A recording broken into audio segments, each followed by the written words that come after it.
Hello, আমি Dilip sir সকলকে স্বাগত জানাচ্ছি আজকের আইসিটি ক্লাসে। আশা করছি তোমরা যে যেখানে আছো সবাই সুস্থ আছো। আজ আমি তোমাদের আইসিটি বইয়ে তৃতীয় অধ্যায়ের নাম্বার সিস্টেম এবং ডিজিটাল ডিভাইস নিয়ে আলোচনা করব। প্রথমে আমরা তৃতীয় অধ্যায়ের প্রথম অংশে সংখ্যা পদ্ধতি রূপান্তর নিয়ে আলোচনা করব। সংখ্যা পদ্ধতি রূপান্তরের আগে আমরা সংখ্যা পদ্ধতির বেসিক অর্থাৎ প্রাথমিক কিছু ধারণা নেই। আমরা সংখ্যা পদ্ধতির প্রথমে সংজ্ঞাটা জেনে নিই। বিভিন্ন সাংকেতিক চিহ্ন বা মৌলিক চিহ্ন বা অঙ্ক ব্যবহার করে সংখ্যা লেখা প্রকাশ করার পদ্ধতিকে সংখ্যা পদ্ধতি বলে। এবং সংখ্যা পদ্ধতির বেস বলতে আমরা বুঝি কোন সংখ্যা পদ্ধতিতে লিখে প্রকাশ করার জন্য যতগুলো মৌলিক চিহ্ন বা অঙ্ক ব্যবহার করা হয় তাদের মোট সংখ্যাকে ওই সংখ্যা পদ্ধতির ভিত্তি বা বেস বলে। যেমন বাইনারি সংখ্যা পদ্ধতিতে দুটি অঙ্ক 0 এবং 1 ব্যবহার করা হয়, সুতরাং বাইনারি সংখ্যা পদ্ধতির বেস হচ্ছে 2। এক নজরে পজিশনাল সংখ্যা পদ্ধতির শ্রেণীবিভাগ এবং তাদের বেস এবং সংশ্লিষ্ট চিহ্ন বা অঙ্কগুলো উল্লেখ করা হলো। বাইনারি সংখ্যা পদ্ধতি, প্রথমে আসি বাইনারি সংখ্যা পদ্ধতি যার বেস হচ্ছে 2 এবং এই পদ্ধতিতে 0 এবং 1 এই দুটি মৌলিক চিহ্ন বা অঙ্ক ব্যবহার করা হয়। অক্টাল পদ্ধতি, অক্টাল সংখ্যা পদ্ধতি বেস হচ্ছে 8। এই পদ্ধতিতে মোট 8টি মৌলিক চিহ্ন 0 থেকে 7 এই 8টি মৌলিক চিহ্ন ব্যবহার করা হয়। ডেসিমেল সংখ্যা পদ্ধতি বা দশমিক সংখ্যা পদ্ধতি, আমাদের এই পদ্ধতিতে আমরা সবাই হিসাব নিকাশ করে থাকি। এই পদ্ধতির বেস হচ্ছে 10 বা 10। এই পদ্ধতিতে 0 থেকে 9 এই 10টি মৌলিক চিহ্ন বা অঙ্ক ব্যবহার করা হয়। সর্বশেষ হেক্সাডেসিমাল সংখ্যা পদ্ধতি, এই পদ্ধতির বেস হচ্ছে 16 এবং এই পদ্ধতিতে ব্যবহৃত অঙ্কগুলো হলো 0 থেকে 9 এবং a b c d e এবং f। আমরা এবার দেখব এক পদ্ধতির সংখ্যাকে কিভাবে অন্য পদ্ধতিতে রূপান্তর করা যায়। এই দেখার আগে আমরা একটু জেনে নেই পজিশনাল সংখ্যা পদ্ধতিতে কিভাবে একটা সংখ্যাকে উপস্থাপন করা হয়। পজিশনাল সংখ্যা পদ্ধতি প্রতিটি সংখ্যাকে রেডিক্স পয়েন্ট বা দশমিক বিন্দুর সাহায্যে দুটি অংশে ভাগ করা হয়। দশমিক বিন্দুর বামের অংশকে বলা হয় পূর্ণাংশ বা ইন্টিজার পার্ট এবং ডানের অংশকে বলা হয় ভগ্নাংশ বা ফ্র্যাকশন পার্ট। এখানে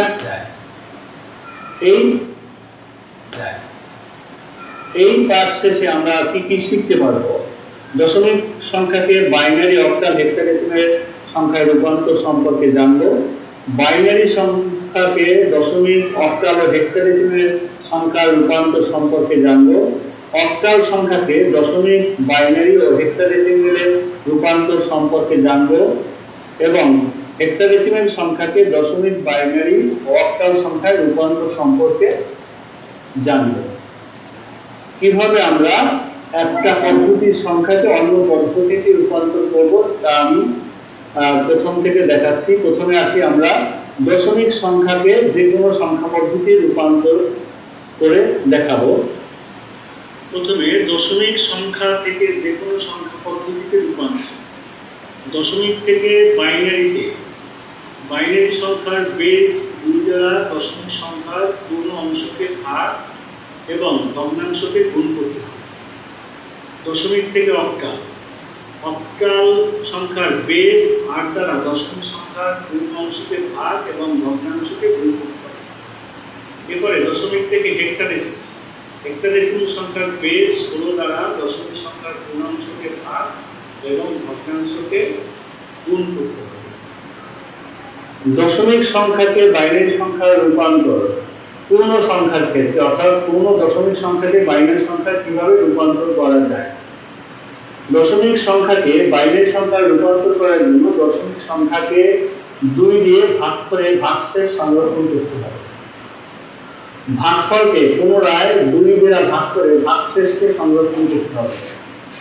এই পদ্ধতি পুনরাবৃত্তি করতে হবে যতক্ষণ না পর্যন্ত ভাগফল শূন্য হয়। সংরক্ষিত ভাগশেষগুলোকে শেষ থেকে প্রথম দিকে ধারাবাহিকভাবে অর্থাৎ উল্টো করে সাজিয়ে লিখে 1 এবং 0 এর সমন্বয়ে যে সংখ্যাটি পাওয়া যায় সেটাই হচ্ছে উল্লেখিত দশমিক সংখ্যার সমকক্ষ বাইনারি মান। এরপর আসি আমরা ভগ্নাংশ দশমিক সংখ্যাকে বাইনারি সংখ্যায় রূপান্তর করার প্রক্রিয়া। ভগ্নাংশ সংখ্যাটিকে 2 দিয়ে গুণ করতে হবে। গুণ করার পর যে কোনো অংশটি থাকে তাকে সংরক্ষণ করতে হবে। যদি কোনো অংশ না থাকে সেক্ষেত্রে শূন্য সংরক্ষণ করতে হবে। অবশিষ্ট ভগ্নাংশটিকে পুনরায় 2 দিয়ে গুণ করতে হবে। গুণ করার পর যে কোনো অংশটি থাকবে অর্থাৎ 1 তাকে সংরক্ষণ করতে হবে। যদি কোনো অংশ না থাকে তবে শূন্য সংরক্ষণ করতে হবে। এভাবে গুণ করার প্রক্রিয়া পুনঃ চালিয়ে যেতে হবে যতক্ষণ না পর্যন্ত গুণফল শূন্য হয়। সংরক্ষিত কোন অংশগুলোকে প্রথম থেকে শেষে অর্থাৎ উল্টো করে করতে হবে।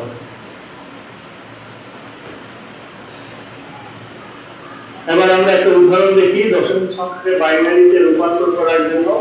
যেমন 25 সংখ্যাটিকে কিভাবে বাইনারিতে রূপান্তর করা যায়। প্রথমে 25 কে আমরা 2 দিয়ে ভাগ করব। ভাগ করার পর আমরা ভাগফল পাবো 12 এবং ভাগশেষ থাকবে 1। এরপরে পুনরায় আবার 12 কে 2 দিয়ে ভাগ করব। তাহলে ভাগফল পাবো আমরা 6 এবং ভাগশেষ এক্ষেত্রে ভাগশেষ পাবো আমরা 0।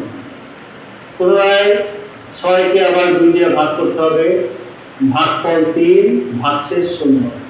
পুনরায় আবার 3 কে 2 দিয়ে ভাগ করতে হবে। এক্ষেত্রে ভাগফল 1 এবং ভাগশেষ 1। পুনরায় 1 কে আবার 2 দিয়ে ভাগ করতে হবে। এক্ষেত্রে ভাগফল 0 এবং ভাগশেষ 1। আমি কিভাবে এরপরে আমি আরেকটা অঙ্ক দেখাচ্ছি 38.05 কিভাবে বাইনারি সংখ্যায় রূপান্তর করা হয়। আমরা গত উদাহরণটা দেখি একটা পূর্ণ সংখ্যাকে কিভাবে বাইনারিতে রূপান্তর করা যায়। তাহলে এক্ষেত্রে আমি 38 কিভাবে বাইনারিতে রূপান্তরের প্রক্রিয়াটা বলবো না, আমি শুধু দশমিক সংখ্যাটা দশমিকের অংশটা নিয়ে আলোচনা করব। দশমিকে এখানে 0.5 আমাদের এটা দশমিক সংখ্যা, এটাকে আমরা বাইনারিতে নেওয়ার জন্য নির্দিষ্ট করব। প্রথমে আমরা 0.5 কে 2 দিয়ে গুণ করব। 0.5 কে 2 দিয়ে গুণ করলে আমরা গুণফল পাই 0.10। যেহেতু এখানে পূর্ণ অংশ নাই সেক্ষেত্রে আমাদের পূর্ণ অংশ সংখ্যা বসাতে হবে 0। এরপরে আবার আমরা 10 কে কি করব, আবার 2 দিয়ে পূরণ করব। পূরণ করার পরে আমরা পাবো 0.20। এক্ষেত্রে আমরা যেহেতু পূর্ণ সংখ্যা হয়নি তাহলে পূর্ণ সংখ্যা এক্ষেত্রে আমাদের লিখতে হবে 0। আবার আমরা 2 দিয়ে গুণ করব। 2 দিয়ে গুণ করার পর আমরা পেয়েছি 0.40। তাহলে এক্ষেত্রে আমাদের পূর্ণ সংখ্যা হয়নি, সুতরাং আমরা পাবো এখানে আবার লিখতে হবে 0 লিখতে হবে। আবার আমরা 0.40 কে আবার 2 দিয়ে গুণ করব। গুণ করার পর আমরা কি পেলাম 0.80। এক্ষেত্রে আমাদের পূর্ণ সংখ্যা কোনো হয়নি, এই জন্য আমরা এখানে লিখতে হবে 0। পুনরায় আবার 2 দিয়ে গুণ করব। 2 দিয়ে গুণ করার পরে কি হলো 2 0 গুণ 0 8 গুণ 16 6 হাতে 1। এক্ষেত্রে আমরা একটা পূর্ণ সংখ্যা 1 পেয়েছি, সুতরাং এই পূর্ণ সংখ্যা আমাদের 1 বসছে এবং ভগ্নাংশে বসছে 0.60। যেহেতু আমাদের 5 বার গুণ করা হয়ে গেছে, 5 বার গুণের পরেও আমাদের এখানে যেহেতু ভগ্নাংশ অংশ শূন্য হয়নি, সুতরাং আমরা এখানে এই আর গুণ করার প্রয়োজন নাই। দশমিকের পর 5 বার দিলেই আমাদের যে প্রাপ্ত ফলাফল সেটা পাওয়া যাবে। তাইলে আমরা এই পূর্ণ সংখ্যাকে আমরা প্রথমে যে পূর্ণাংশটা পেয়েছি 0, এটাকে আমরা বলবো এলএসবি এবং শেষে যে একটা পেয়েছি এটাকে বলবো আমরা এলএসবি। তাহলে আমাদের আগেই বলছি আমি এলএসবি থেকে এলএসবির দিকে অর্থাৎ উপর থেকে নিচে সাজিয়ে লিখতে হবে। তাহলে সাজিয়ে লিখলে আমরা কি পাই 0 0 0 1। ঠিক আছে, তাহলে আমাদের 38.05 এর বাইনারি মান হলো কত 1001100.00001 যেহেতু আরো গুণ করা যায়, আরো মান বের করা যায়, এই জন্য আমরা ডট ডট ডট চিহ্ন ব্যবহার করছি। এরপরে আমি আসি আরেকটা উদাহরণে। 30.125 সংখ্যাটাকে কিভাবে বাইনারি সংখ্যায় রূপান্তর করা যায়। 30 সংখ্যাটি পূর্ণ সংখ্যা, এটা আমি আগেই আলোচনা করছি। এক্ষেত্রে আমি দেখবো যে 0.125 কে আমরা কিভাবে বাইনারি সংখ্যায় রূপান্তর করব। প্রথমে আমরা 0.125 কে 2 দিয়ে গুণ করব। 2 দিয়ে গুণ করলে পর গুণফল হবে আমাদের 0.25। এখানে পূর্ণ অংশ হলো 0 এবং ভগ্নাংশ হলো 25, 0.25। কাজে ভগ্নাংশ আমরা 0.25 কে আবার পুনরায় 2 দিয়ে গুণ করব। গুণ করার পর আমরা কি পেলাম? 0.50। কাজে 0.50 হয়েছে ভগ্নাংশ এবং 0 হয়েছে পূর্ণ অংশ। এই 0 কে আমরা পূর্ণ অংশের জায়গায় লিখলাম। পুনরায় আবার 0.50 কে আমরা 2 দিয়ে গুণ করব। গুণ করার পরে আমরা কি পেলাম? 1.00। এক্ষেত্রে ভগ্নাংশ পদ দেখা গেছে 0 হয়েছে, সুতরাং আর পুনরায় গুণ করার প্রয়োজন নাই এবং পূর্ণ সংখ্যা 1 বেরোবে। সুতরাং আমাদের প্রাপ্ত মান হলো আমাদের 0.125 এর বাইনারি মান হলো 0.001। আর এই পর্যন্তই। আগামী ক্লাসে আমরা দেখব যে কিভাবে অক্টাল এবং হেক্সাডেসিমাল সংখ্যাকে দশমিকে রূপান্তর করা যায়। সবাইকে ধন্যবাদ।